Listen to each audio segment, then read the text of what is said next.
ನೀವು ನಿಮ್ಮ ದೇವರಾದ ಯೆಹೋವನನ್ನು ಪೂರ್ಣ ಹೃದಯದಿಂದಲೂ ಪೂರ್ಣ ಪ್ರಾಣದಿಂದಲೂ ಪೂರ್ಣ ಶಕ್ತಿಯಿಂದಲೂ ಪ್ರೀತಿಸಬೇಕು. ನಾನು ಈಗ ನಿಮಗೆ ತಿಳಿಸುವ ಮಾತುಗಳು ನಿಮ್ಮ ಹೃದಯದಲ್ಲಿರಬೇಕು.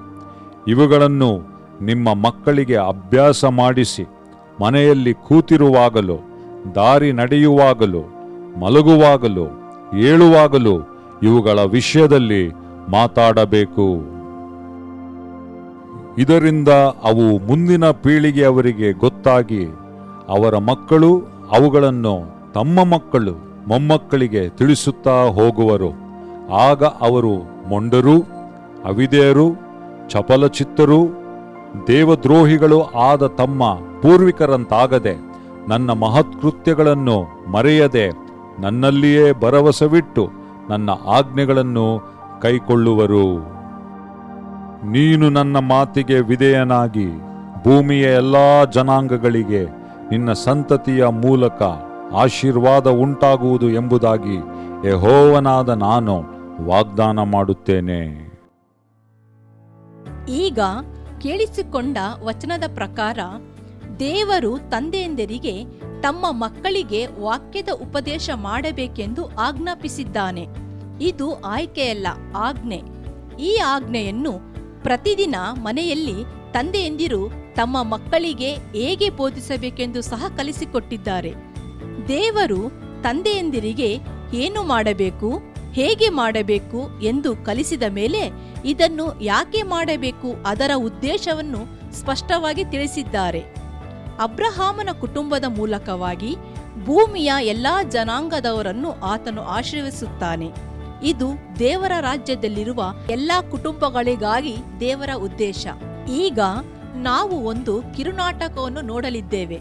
ಈ ನಾಟಕದಲ್ಲಿ 2 ಕುಟುಂಬಗಳಿವೆ. ಒಂದು ಶ್ರೀನಿವಾಸ್ ಅವರ ಕುಟುಂಬ,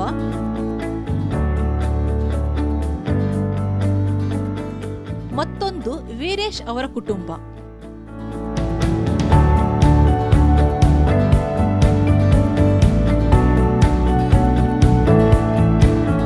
ಈ ಕುಟುಂಬಗಳು ಈಗ ತಾನೇ ಕೇಳಿದ ವಚನಗಳನ್ನು ಹೇಗೆ ಕೈಗೊಂಡಿದ್ದಾರೆಂದು ಕೆಲವು ಸನ್ನಿವೇಶಗಳ ಮೂಲಕ ತೋರಿಸಲು ಪ್ರಯತ್ನಪಟ್ಟಿದ್ದೇವೆ.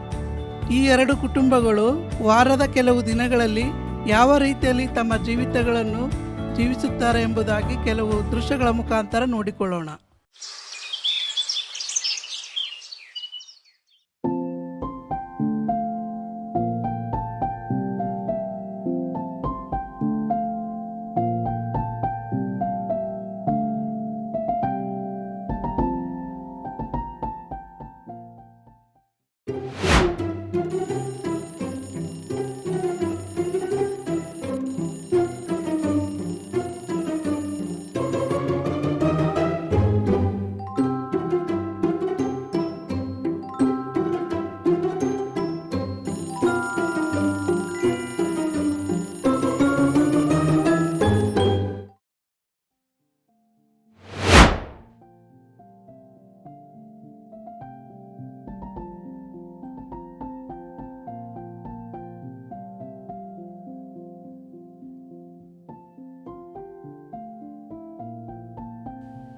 ಎಷ್ಟನೇ ರ್ಯಾಂಕ್ ಈ ಸಲ? 9th ರ್ಯಾಂಕ್ ಅಪ್ಪ. 9ನೇ ರ್ಯಾಂಕ? ಏಯ್, ಗೊತ್ತಾಗಲ್ಲ ನಿನಗೆ? ಚೆನ್ನಾಗಿ ಓದ್ಕೊಳಕ್ಕೆ ಬರೋದಿಲ್ಲ ನಿಮಗೆ? ಚೆನ್ನಾಗಿ ಓದ್ಕೋಬೇಕಪ್ಪ. ಓದ್ಕೊಂಡ್ರೆ ಮುಂದೆ ಒಳ್ಳೆ ಕೆಲಸ ಸಿಗ್ತದೆ. ಹಿಂಗೆ ಆಟ ಆಡ್ಕೊಂತ ಸುಮ್ಮನೆ ಟೈಮ್ ಕಳೆದ್ರೆ ಹೆಂಗೆ? ನೀನು ಚೆನ್ನಾಗಿ ಓದ್ಕೊಂಬದು ಕಲಿಬೇಕು. ಓದಿದ್ರೆ ಏನು ಮುಂದೆ ಬರ್ತೀನಿ ನೀನು. ಚೆನ್ನಾಗಿ ಓದ್ಕೋಬೇಕು, ಗೊತ್ತಾಯ್ತಾ? ಸುಮ್ಮನೆ ನಿಂತ್ಕೋ ಸನ್ನಿಧಿ, ಹೆಂಗ್ಯಾಕೆ ಮಾಡ್ತೀಯಾ? ಆ ಪಕ್ಕದ ಮನೆ ಆಂಟಿ ಲಲಿತಾ ಮಕ್ಕಳು ನೋಡು, ಎಷ್ಟು ಚೆನ್ನಾಗಿ ಓದ್ತಾರೆ, ಎಷ್ಟು ಚೆನ್ನಾಗಿ ರ್ಯಾಂಕ್ ತರ್ತಾರೆ. ನಿನಗೇನಾಗಿದೆ? ಬರೇ ಆಟ ಆಡ್ತೀಯಾ, ಗುದ್ದಾಡ್ತೀಯಾ? ಸುಮ್ಮನೆ ಕೊಡೋ ಪೆನ್ನು.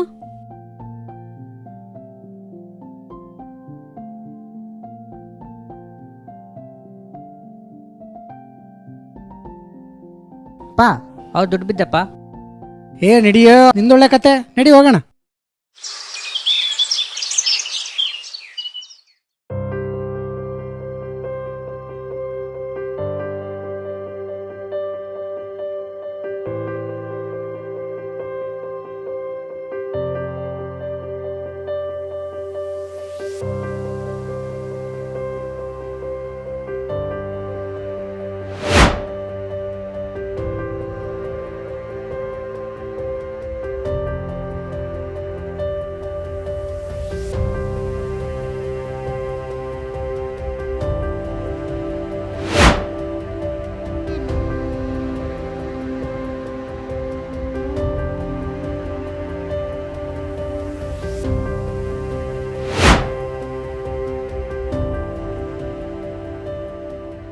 ಏನು ಏನು ಎಲ್ಲ ಬ್ಯಾಗಲ್ಲೆಲ್ಲ ಬುಕ್ಸ್ ಎಲ್ಲ ಇಟ್ಕೊಂಡಿದ್ಯಾ?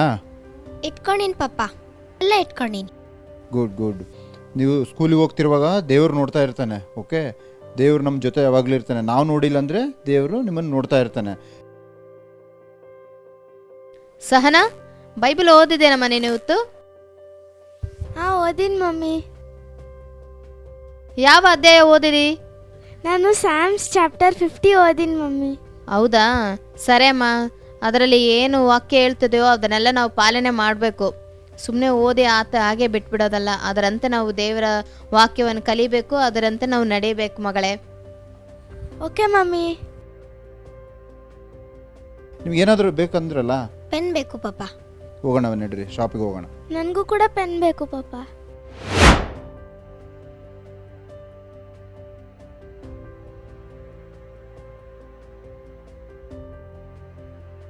ಏನಪ್ಪ, ಒಂದು ಪೆನ್ ಎಷ್ಟು? ಒಂದು ಪೆನ್ 10 ರೂಪಾಯಿ ಅಣ್ಣ. ಹೌದಾ, 2 ಪೆನ್ ಕೊಡಪ್ಪ. ತಗೊಳ್ಳಿ, ದುಡ್ಡು ತಗೊಳ್ಳಿ. ಚೇಂಜ್ ತಗೊಳ್ಳಿ ಸರ್. ಅಪ್ಪ, ಅಂಕಲ್ ಫುಲ್ ಚಿಲ್ಲರೆ ಕೊಟ್ಟು ಬಿಟ್ಟಾರೆ. 2 ಪೆನ್ ಫ್ರೀ ಅಪ್ಪ. ಹೌದಾ ಮಗ? ನಾವು ಹಂಗೆ ಬಂದುಬಿಟ್ಟಿದ್ವಲ್ಲ. ಹೋಗೋಣ, ಮತ್ತೆ ಹೋಗಿ ಅವರಿಗೆ ನಾವು ಅದು ಎಷ್ಟು ಅಮೌಂಟ್ ಇದೆ ಅದು ರಿಟರ್ನ್ ಕೊಡೋಣ. ಯಾಕಂದರೆ ನಾವು ದೇವರಿಗೆ ವಿಧೇಯರಾಗಬೇಕು. ದೇವರು ನಾವು ಏನು ದಿನನಿತ್ಯ ಏನು ಮಾಡ್ತೀವಿ ಅದೆಲ್ಲನೂ ಆತನ ನೋಡ್ತಾ ಇರ್ತಾನೆ. ಓಕೆನಾ? ಅಲ್ಲಪ್ಪ, ನೀವು ಅಮೌಂಟ್ ನಾವೇನು ಕೊಟ್ಟಿದ್ದೋ ಅದು ರಿಟರ್ನ್ ನಮಗೆ ಸೇಮ್ ತಿರುಗಿ ಕೊಟ್ಬಿಟ್ಟಿರಲ್ಲ. ಓಕೆ, ನಿಮ್ಮ ಅಮೌಂಟ್ ನೀವು ತಗೊಳ್ಳಿ. Thank you sir.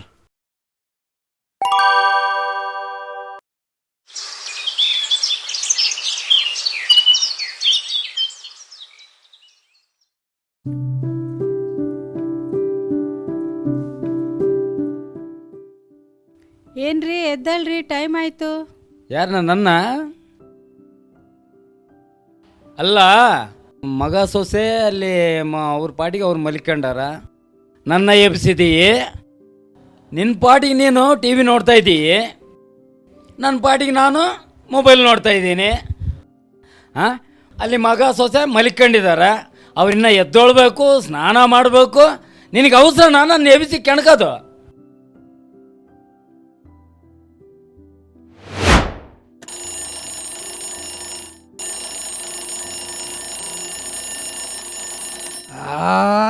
ಆಯ್ತಾ? 5 ಗಂಟೆ ಆಯ್ತಾ? ಯಾರು ಇಟ್ಟಿದ್ದಲ್ರಮ್ಮ, ಡೈಲಿ ಎದ್ದೆ ಸಾಕಾಗ್ಬಿಟ್ಟತಿ. ಸಂಡೇ ಕೂಡ ಎದ್ದೊಳ್ಬೇಕಾ ಪಾ?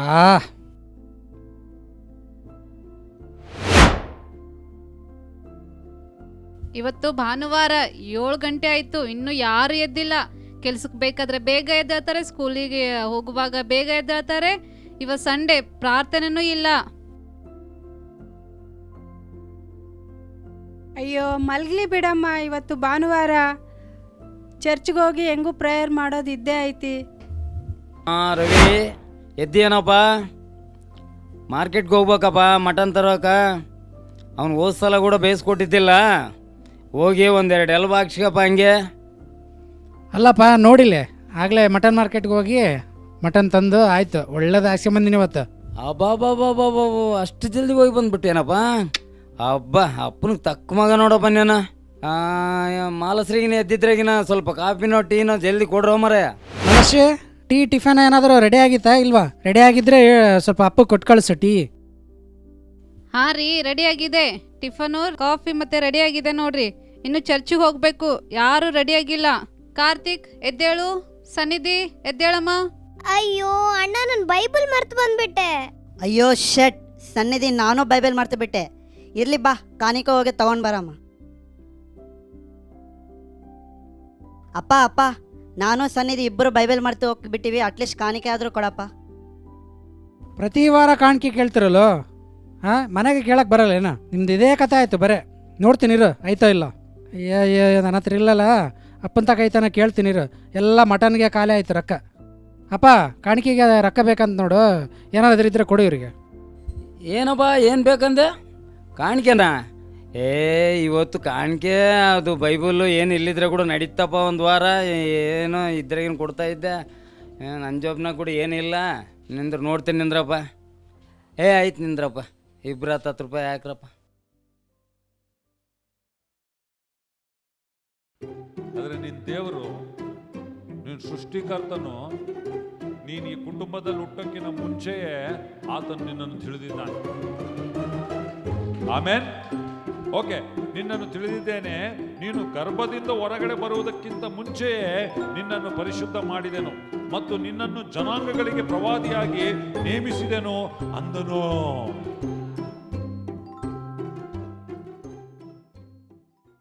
Price the lord Shantu. ಬಾಬಾ ಬಾಬಾ ಇವತ್ತು ಇತ್ತು ನೋಡು ವಾಕ್ಯ, ಮಸ್ತ್ ಇತ್ತಲ್ಲ ಇವತ್ತು ವಾಕ್ಯ. ಏನ್ರಿ ಶಾಂತು ಅಣ್ಣಗೆ ಏನ್ ಚೆನ್ನಾಗಿತ್ತಂತ ಹೇಳ್ತಾ ಇದ್ರಿ? ಏನ್ ಚೆನ್ನಾಗಿತ್ತು? ದೇವ್ರ ವಾಕ್ಯ ಚೆನ್ನಾಗಿತ್ತಂತ ಹೇಳ್ತಾ ಇದ್ದೆ ನಾನು. ನೀನು ಇದ್ರ ಬಗ್ಗೆ ಎಲ್ಲ ತಲೆ ಕೆಡ್ಸ್ಕೊಳಕ್ಕೆ ಹೋಗ್ಬೇಡ. ಚರ್ಚ್ನಾಗ ನೀನು ಇದೆಲ್ಲ ಕೇಳಿಸ್ಕೊಂಡಿಲ್ಲ, ಇದ್ರ ಬಗ್ಗೆ ಆಲೋಚನೆ ಮಾಡೋಕೆ ಹೋಗ್ಬೇಡ. ಫಸ್ಟು ಅಲ್ಲಿ ಅಡುಗೆ ಮಾಡೋದ್ರ ಬಗ್ಗೆ ಗಮನ ಕೊಡು ನೀನು. ಅದ್ರ ಬಗ್ಗೆ ಚಿಂತೆ ಮಾಡು.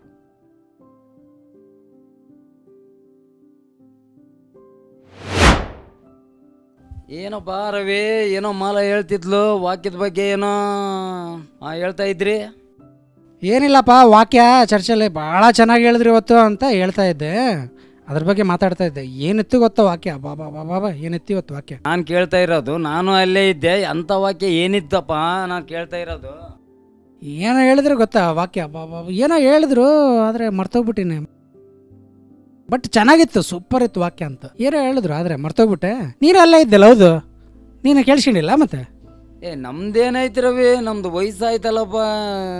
ನಾವು ಹಿಂದೆ ಕುಂತಿರ್ತೀವಿ ಒಂದು, ಆ ಎ ಸಿ ಬೇಸ್, ಅದು ನಮಗೆ ಎ ಸಿ ಬಂದಂಗೆಲ್ಲ ಹಂಗೆ ನಿದ್ದೆ ಬಂದಂಗೆ ಆಗಿಬಿಡ್ತು. ಅಲ್ಲೇ ಮಲಿಕೊಂಡ್ಬಿಟ್ಟಿನಿ ನೋಡಪ್ಪ.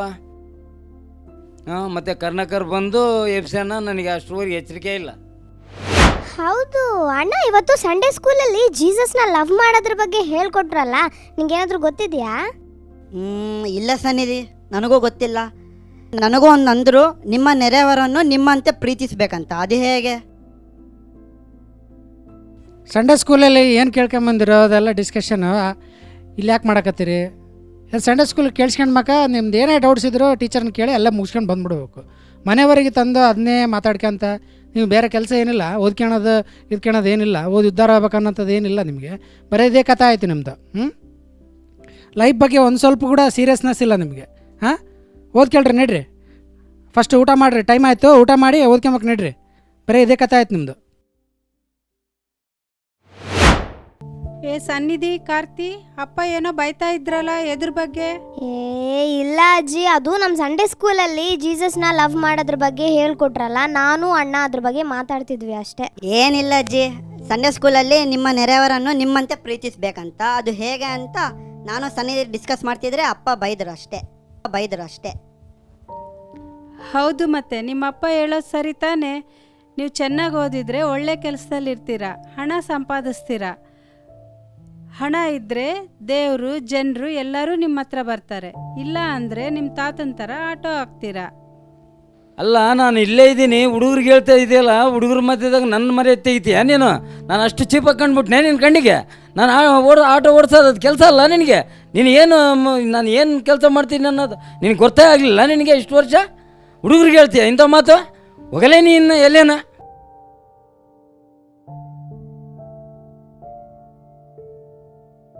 ಅದಕ್ಕೆ ನಾನು ಹೇಳೋದು, ಹಾಂ, ನಿಮ್ಮ ಸಂಡೇ ಸ್ಕೂಲ್ದು ಏನಾಯ್ತೋ ಸಂಡೇ ಸ್ಕೂಲ್ದಾಗ ಮುಗಿಸ್ಕೊಂಡು ಬಂದ್ಬಿಡ್ಬೇಕು. ಮನೆವರೆಗೆ ತರ್ತೀರಿ, ಇಲ್ಲಿ ಜಗಳ ಇಟ್ಟುಬಿಡ್ತೀರಿ ಮನೆಗೆ. ನಮ್ಮ ಅಪ್ಪ ಅಮ್ಮ ಜಗಳ ಆಡಂಗೆ ಮಾಡಿಬಿಟ್ರಿ ನೋಡಿ. ಬರೀ ಇದಾಯ್ತು ಕತೆ ನಿಮ್ಮದು. ಹಾಂ, ಮಲಶಿ, ನಿನಗೆ ಹೇಳಕ್ಕೆ ಬರಲ್ಲ ನಿನಗೆ? ಹಾಂ, ಆ ಮಕ್ಳಿಗೆ ಹೇಳ್ಕೊಡು ಅಂತ ಇದ್ರ ಬಗ್ಗೆ ಸ್ವಲ್ಪ. ಬರೀ ಇದಾಗ್ಬಿಟ್ಟತಿ ಹುಡುಗರದು. ನನ್ನ ಕೆಲಸ ಆಯ್ತು, ಇಲ್ಲೇ ಹೋಗಿ ಬರ್ತೀನಿ. ನಾವು ಸಾಕಾಗ್ಬಿಟ್ಟತಿ ಇವ್ರ ಕಾಲಾಗ.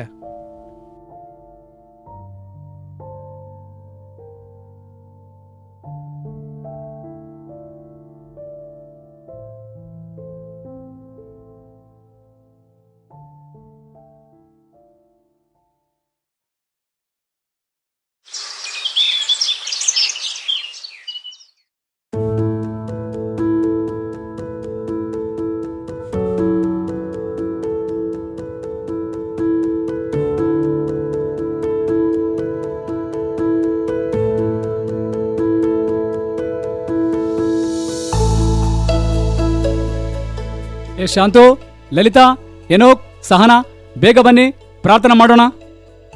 ಹೌದು, ಭಾನುವಾರ ಇದೆ, ಬೇಗ ಬನ್ನಿ, ಆರಾಧನೆಗೆ ಹೋಗ್ಬೇಕು. ಲಲಿತಾ, ಮಕ್ಕಳನ್ನ ನೆಪ್ಸು, ಅಪ್ಪ ಕರೀತಿದ್ದಾರೆ, ಎಲ್ಲರೂ ಸೇರಿ ಪ್ರಾರ್ಥನೆ ಮಾಡೋಣ. ಸಹನಾ ಬಂದೆ ಮಾ. ಏನೋಕ್, ಬೇಗ ಎದ್ದೇಳ್ರಿ. ಬಂದೆಪ್ಪ. ತಾತ ಅಲ್ಲಿ ಪ್ರೇರಿ ಕರೀತಾ ಇದ್ದಾನೆ. 9 ಗಂಟೆಗೆ ಆರಾಧನೆ ಇದೆ. 8 ಗಂಟೆಗೆ ನಾವು ಮನೆ ಬಿಡೋಣ. ಎಲ್ಲರೂ ಬೇಗನೆ ರೆಡಿಯಾಗಿ. ರೆಡಿ ಆದ್ರಾ? ಬೈಬಲ್ ತಗೊಳ್ಳಿ, ಕಾಣಿಕೆ ತಗೊಳ್ಳಿ. ಚರ್ಚ್ನಲ್ಲಿ ಸೈಲೆಂಟಾಗಿ ಕೂತ್ಕೊಂಡು ವಾಕ್ಯ ಕೇಳಿ. ಆದರೆ ನಿನ್ನ ದೇವರು, ನಿನ್ನ ಸೃಷ್ಟಿಕರ್ತನು, ನೀನು ಈ ಕುಟುಂಬದಲ್ಲಿ ಹುಟ್ಟೋಕ್ಕಿಂತ ಮುಂಚೆಯೇ ಆತನು ನಿನ್ನನ್ನು ತಿಳಿದಿದ್ದಾನೆ. ಆಮೇನ್. ಓಕೆ, ನಿನ್ನನ್ನು ತಿಳಿದಿದ್ದೇನೆ. ನೀನು ಗರ್ಭದಿಂದ ಹೊರಗಡೆ ಬರುವುದಕ್ಕಿಂತ ಮುಂಚೆಯೇ ನಿನ್ನನ್ನು ಪರಿಶುದ್ಧ ಮಾಡಿದೆನು ಮತ್ತು ನಿನ್ನನ್ನು ಜನಾಂಗಗಳಿಗೆ ಪ್ರವಾದಿಯಾಗಿ ನೇಮಿಸಿದೆನು ಅಂದನು. ಅಮ್ಮ ಅಮ್ಮ ಎಲ್ಲಿದಿ? ಹಾ ಸಾನಾ, ನಾನು ಇಲ್ಲೇ ಇದ್ದೀನಿ. ಹೇಳು, ಇವತ್ತು ಸಂಡೇ ಸ್ಕೂಲಲ್ಲಿ ಏನ್ ಹೇಳ್ಕೊಟ್ರು ನಿನಗೆ? ಇವತ್ತು ಸಂಡೇ ಸ್ಕೂಲಲ್ಲಿ ದೇವರ ಪ್ರೀತಿ ಬಗ್ಗೆ ಹೇಳ್ಕೊಟ್ರು. ಹೌದಾ ಮಗಳೇ, ಏನ್ ಹೇಳ್ಕೊಟ್ರು? ಅಮ್ಮ, ದೇವರು ನಮ್ಮನ್ನು ಬಹಳ ಪ್ರೀತಿ ಮಾಡುತ್ತಾನಂತೆ. ನಾವು ಸಹ ದೇವರನ್ನು ಪೂರ್ಣ ಹೃದಯದಿಂದ ಪ್ರೀತಿಸಬೇಕಂತೆ. ಹಾಗೆ ನಮ್ಮ ನೆರೆಯವರನ್ನು ನಮ್ಮಂತೆ ಪ್ರೀತಿಸಬೇಕಪ್ಪ. ಹೌದು, ನಾವು ದೇವರನ್ನು ಮತ್ತು ಜನರನ್ನು ಪ್ರೀತಿಸಬೇಕು. ಇದು ಆಯ್ಕೆಯಲ್ಲ, ದೇವರ ಆಜ್ಞೆಯಾಗಿದೆ. ಸಂಡೇ ಸ್ಕೂಲಲ್ಲಿ ಹೇಳ್ಕೊಡುವ ದೇವರ ವಾಕ್ಯವನ್ನು ಕಲ್ತ್ಕೊಳ್ಳಿ ಮಕ್ಕಳೇ. ದೇವರ ಬಗ್ಗೆ ಹೆಚ್ಚಾಗಿ ತಿಳಿದುಕೊಳ್ಳಿ ಮಕ್ಕಳೇ. ದೇವರ ಪ್ರೀತಿ ಅಂದ್ರೆ ನಿಮಗೆ ಗೊತ್ತಾ? ಹೌದು ತಾತ, ನೋಡಿಲಿ, ನಾನು ಜೀಸಸ್ನ ಬಹಳ ಪ್ರೀತಿಸುತ್ತಿದ್ದೇನೆ. ಅದಕ್ಕೆ ನಾನು ಬೈಬಲ್ನ ಪಿಲ್ಲೋ ಕೆಳಗಿಟ್ಕೊಂತೀನಿ. ಮತ್ತೆ ಜೀಸಸ್ನ ಫೋಟೋ ನೋಡಿದ್ರೆ ಅಪ್ಪಿಕೊಳ್ಳಬೇಕು ಅನ್ಸುತ್ತೆ. ನನಗೆ ಜೀಸಸ್ ಅಂದರೆ ತುಂಬ ಲವ್. ಅದಕ್ಕೆ ನಾನು ಸಂಡೇ ಸ್ಕೂಲ್ಗೆ ಹೋಗ್ತೀನಿ, ಆ್ಯಕ್ಷನ್ ಸಾಂಗ್ಸ್ ಮಾಡ್ತೀನಿ, ಮತ್ತು ಹಾಡುಗಳು ಹಾಡ್ತೀನಿ. ಜೀಸಸ್ನ ಪ್ರೀತಿ ಮಾಡೋದಾದರೆ ಬೈಬಲ್ನ ಪಿಲ್ಲೋ ಕೆಳಗಿಟ್ಟು ಮಲಗೋದಲ್ಲ, ಬರೀ ಫೋಟೋನ ತಪ್ಕೊಳ್ಳೋದಲ್ಲ. ಜೀಸಸ್ನ ಲವ್ ಮಾಡೋದಾದರೆ ಬರೀ ಸಂಡೇ ಸ್ಕೂಲಿಗೆ ಹೋಗೋದು ಮಾತ್ರ ಅಲ್ಲ, ಬರೀ ಹಾಡುಗಳನ್ನು ಆಡೋದು ಮಾತ್ರ ಅಲ್ಲ. ಜೀಸಸ್ನ ಲವ್ ಮಾಡೋದಾದರೆ ಕ್ರಿಯಾ ರೂಪದಲ್ಲಿ ತೋರಿಸಬೇಕು. ನೀವು ನನ್ನನ್ನು ಪ್ರೀತಿಸುವುದಾದರೆ ದೇವರ ವಾಕ್ಯವನ್ನು ಕೈಗೊಂಡು ನಡೆಯುತ್ತೀರಿ ಎಂಬುದಾಗಿ ದೇವರ ವಾಕ್ಯ ಹೇಳುತ್ತದಲ್ಲ ಮಕ್ಕಳೇ. ದೇವರು ನಮ್ಮನ್ನು ಕ್ಷಮಿಸಿ ಸ್ವೀಕರಿಸಿ ಹೇಗೆ ಪ್ರೀತಿಸುತ್ತಾನೋ ಹಾಗೆ ನಾವು ಸಹ ಇತರರನ್ನು ಕ್ಷಮಿಸಿ ಸ್ವೀಕರಿಸಿ ಪ್ರೀತಿಸಬೇಕು. ಹೊಸ ಒಡಂಬಡಿಕೆಯ ಪ್ರಕಾರ ಈ 2 ಆಜ್ಞೆಗಳನ್ನು ಕೈಗೊಂಡು ನಡೆಯುವುದಾದರೆ ನೀವು ಇಡೀ ಧರ್ಮಶಾಸ್ತ್ರವನ್ನು ಕೈಗೊಂಡು ನಡೆದಂತೆ. ಅಪ್ಪ, ಶಾಲೆಯಲ್ಲಿ ಒಬ್ಬ ಹುಡುಗ ಇದ್ದಾನಪ್ಪ. ಅವನ ಕಂಡ್ರೆ ನನಗಾಗಲ್ಲಪ್ಪ. I really hate him. ಆದರೆ ನೀವು ದೇವರ ಪ್ರೀತಿ ಬಗ್ಗೆ ಹೇಳಿದಿರಪ್ಪ, ನಾನು ಅವನ ಕ್ಷಮಿಸ್ತೀನಿ. ನೀನು ಅವನ ಕ್ಷಮಿಸಿದ್ರೆ ನೀನು ಅವನ ಪ್ರೀತಿಸ್ತಿದ್ದಿ. ಹಾಗಾದ್ರೆ ನಿಜವಾಗಲೂ ನೀನು ಜೀಸಸ್ನ ಲವ್ ಮಾಡ್ತಿದ್ದಿ. ನಾವು ಈ ಕಿರುನಾಟಕವನ್ನು ನೋಡಿದಾಗ ಇಲ್ಲಿ 2 ಕುಟುಂಬಗಳು ದೇವರನ್ನು ನಂಬಿದ್ದಾರೆ. ಆದರೆ ಒಂದು ಕುಟುಂಬದವರು ದೇವರ ಕುರಿತು ಅವರ ಮಕ್ಕಳು ಮೊಮ್ಮಕ್ಕಳಿಗೆ ತಿಳಿಸಿಕೊಡುತ್ತಾರೆ, ಅದನ್ನು ಅನುಸರಿಸಿ ನಡೆಯುವಂತೆ ಬೋಧಿಸುತ್ತಾರೆ. ಆದರೆ ಇಲ್ಲಿ ಇನ್ನೊಂದು ಕುಟುಂಬದವರು ಮಕ್ಕಳಿಗೆ ದೇವರ ಕುರಿತು ಬೋಧಿಸುವುದನ್ನು ಕಾಣುವುದಿಲ್ಲ. ಈ ಪರಿಸ್ಥಿತಿಯಲ್ಲಿರುವ ಕುಟುಂಬಗಳ ಮಕ್ಕಳ ಗತಿ ಏನು? ಈ ರೀತಿ ಆತ್ಮಿಕ ಪೋಷಣೆ ಇಲ್ಲದೆ ಮಕ್ಕಳನ್ನು ನೋಡಿದಾಗ ನಿಮಗೇನು ಅನಿಸುತ್ತದೆ? ತಂದೆ ತಾಯಿಗಳಾಗಿ ದೇವರ ಕುರಿತು ತಿಳಿಸಿ ಆತ್ಮಿಕವಾಗಿ ಪೋಷಣೆ ನೀಡಬೇಕಾದ ನಾವು ಇಂದು ನಮ್ಮ ಮಕ್ಕಳಿಗೆ ನಮ್ಮ ಕುಟುಂಬದಲ್ಲಿ ಆತ್ಮಿಕವಾಗಿ ಪೋಷಿಸುತ್ತಿದ್ದೇವಾ? ನಿಮಗೆ ನೀವೇ ಪ್ರಶ್ನೆ ಮಾಡಿಕೊಳ್ಳಿ. ನಿಮ್ಮ ಮಕ್ಕಳಿಗೆ ಆತ್ಮಿಕವಾಗಿ ಪೋಷಿಸಲು ಸಿದ್ಧರಾಗಿರಿ. ಇಂದಿನಿಂದ ನೀವು ಇದನ್ನು ಮಾಡುವುದಕ್ಕೆ ನಿರ್ಧಾರ ಮಾಡಿದರೆ ನೀವು ನಿಮ್ಮ ಕುಟುಂಬವು ಆಶೀರ್ವಾದ ಹೊಂದುವಿರಿ. ಲೋಕದ ಎಲ್ಲ ಜನಾಂಗಕ್ಕೂ ಹಾಗೂ ಕುಟುಂಬಗಳಿಗೂ ಆಶೀರ್ವಾದವಾಗಿರುತ್ತೀರಿ. ಜ್ಞಾನೋಕ್ತಿ 22:6 ಬರೆಯಲ್ಪಟ್ಟಂತೆ ನಡೆಯಬೇಕಾದ ಮಾರ್ಗಕ್ಕೆ ತಕ್ಕಂತೆ ನಿಮ್ಮ ಮಕ್ಕಳಿಗೆ ಬೋಧಿಸಿರಿ. ಅವರು ಮುಪ್ಪಿನಲ್ಲಿಯೂ ದೇವರ ಮಾತುಗಳನ್ನು ಮೀರಿ ನಡೆಯುವುದಿಲ್ಲ. ಪೋಷಕರೇ, ಮಕ್ಕಳ ಆತ್ಮಿಕ ಪೋಷಣೆಗಾಗಿ ಹಾಗೂ ಹೆಚ್ಚಿನ ಸಹಾಯ ಹಾಗೂ ತರಬೇತಿಗಾಗಿ ಸಭಾಪಾಲಕರು ಹಾಗೂ ಮಕ್ಕಳ ಸಭೆಯ ಶಿಕ್ಷಕರನ್ನು ಸಂಪರ್ಕಿಸಬಹುದು.